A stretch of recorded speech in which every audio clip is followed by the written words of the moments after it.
All right, so our next lesson here, start off with solving inverse trig equations. It's just like solving any equation, except now we have trig functions. So here, we have an x, trying to solve for x. Don't do this. Students try, okay, I have inverse sine of x, so I need to do sine to the other side. No, not yet. Divide by 3 first. Inverse sine of x equals pi over 3. Okay. Now, you're all reading this in English to yourself right now. At what angle is the sine pi over 3? That's what it's saying. At what angle is the sine pi over 3? So, oh no, I'm sorry, that's backwards. Backwards. Scratch that. We have inverse sine of x. We want just x. So we take the sine of both sides. Sine x equals the sine of pi over 3. Sine of pi over 3. Okay. That's better. Sine of pi over 3. Oh, okay. Radical 3 over 2. You're done. Look at the next one. Similar problem here. With inverse cosine of 2x here, we need to get this negative 3, divide by negative 3.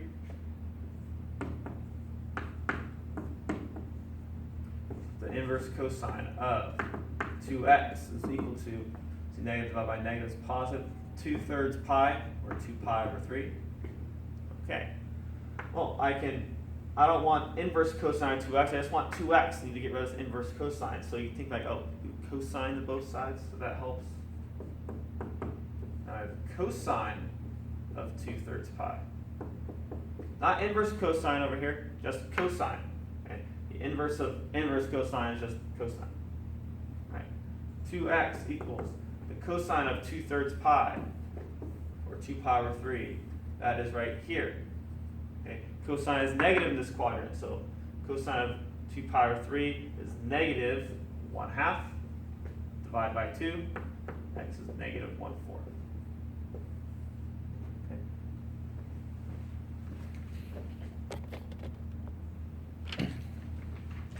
All right, next one here, again, solving equation, solve for x. This is actually one of my favorite problems. So a couple of like terms we can combine. First, I have plus pi over 4 here and negative pi over 4. And let's see, I'm going to subtract pi over 4 to this side. So I have 3 sine, or inverse sine of 2x, subtract pi over 4 equals.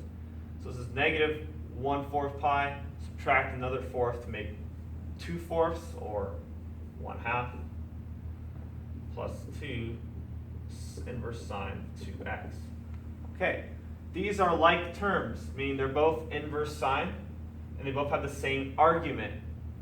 What's inside the parentheses is what we call the argument in that. They both are 2x. Now, if this was just x, we will not be able to combine these, but they both have the same inside the parentheses. They're both inverse sine, so we can combine them. So you have 3 inverse sine 2x, 2 inverse sine 2x, we'll subtract this term over here.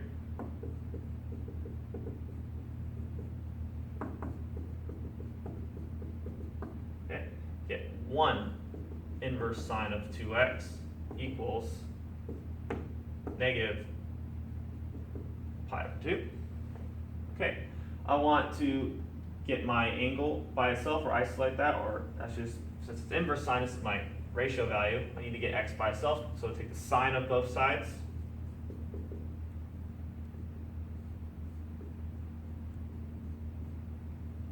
Okay. The sine of negative pi over 2. Check, yes, this sine only goes from negative half pi to positive half pi when we're doing inverse functions, and negative half pi right there. Okay, that's the bottom of the circle. Sine is negative 1 there. Divided by 2, you're going to get negative 1/2.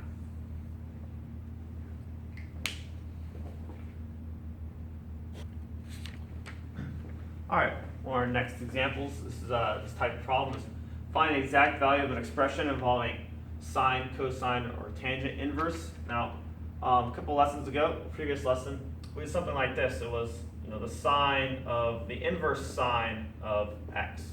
Okay, and by judging based on whether this x value is within a certain range or domain, we could just say, oh, they cancel out.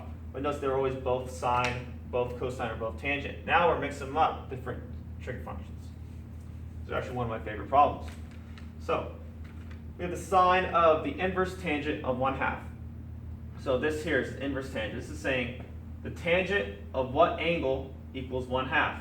The tangent of what angle equals 1/2. So we're looking for theta, or this here is going to equal theta. So let's draw it. Theta. So some angle has a tangent of 1/2.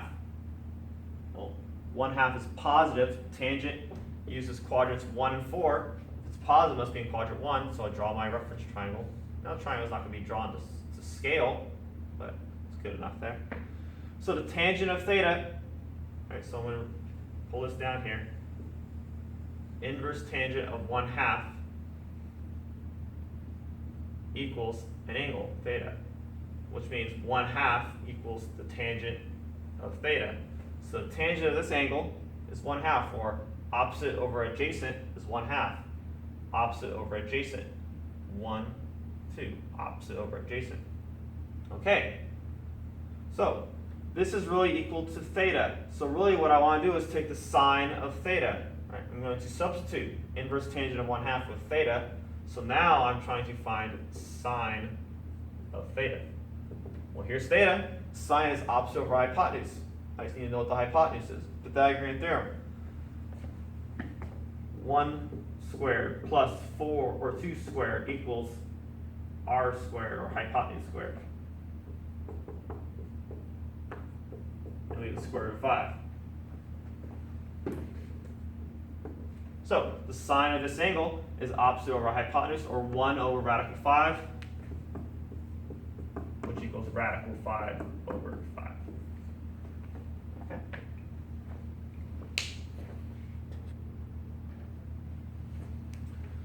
Okay, so our next two problems, just like the last one.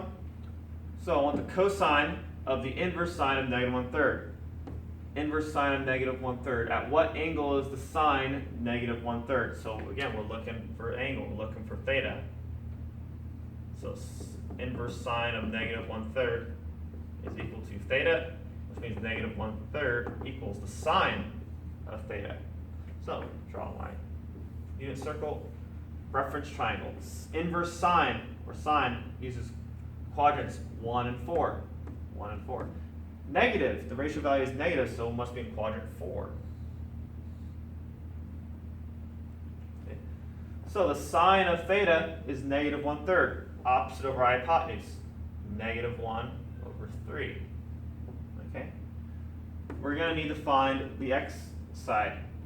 So Pythagorean theorem, negative 1 squared plus x squared equals 3 squared.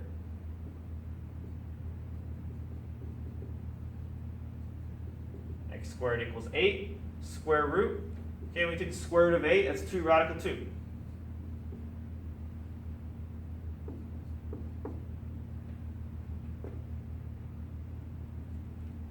Okay, so we substituted the inverse sine of negative 1/3 equals theta. So over here, this means the cosine of now theta. I want to find the cosine of this angle. Adjacent over hypotenuse. Adjacent over hypotenuse.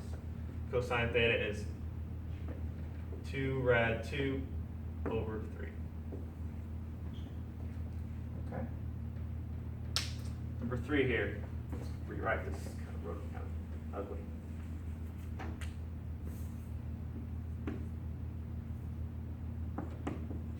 Tangent of the inverse cosine of negative 3/5. Okay, so again, this is an angle. Make a substitution here. Inverse cosine negative 3/5 is equal to theta, which means negative 3/5 is equal to cosine of that angle, cosine theta. Draw our circle. Cosine, when we're doing inverse functions, cosine uses quadrants 1 and 2 from 0 to pi, 1 and 2. Negative, so it must be quadrant 2. Cosine is adjacent over hypotenuse. Adjacent over hypotenuse, negative 3 over 5. Negative 3 over 5. Okay. Alright, go away, I'm making a video. Go away. Okay, the third side here. This is a 3, 4, 5 triangle. 3, 4, 5. So the vertical side is 4, 3, 4, 5. Okay. So we made a substitution. We said the inverse cosine of -3/5 was equal to theta. So really what I want to do is just find a tangent of theta. Tangent of theta is opposite over adjacent, 4 over -3, or I write it -4 thirds. And we are done.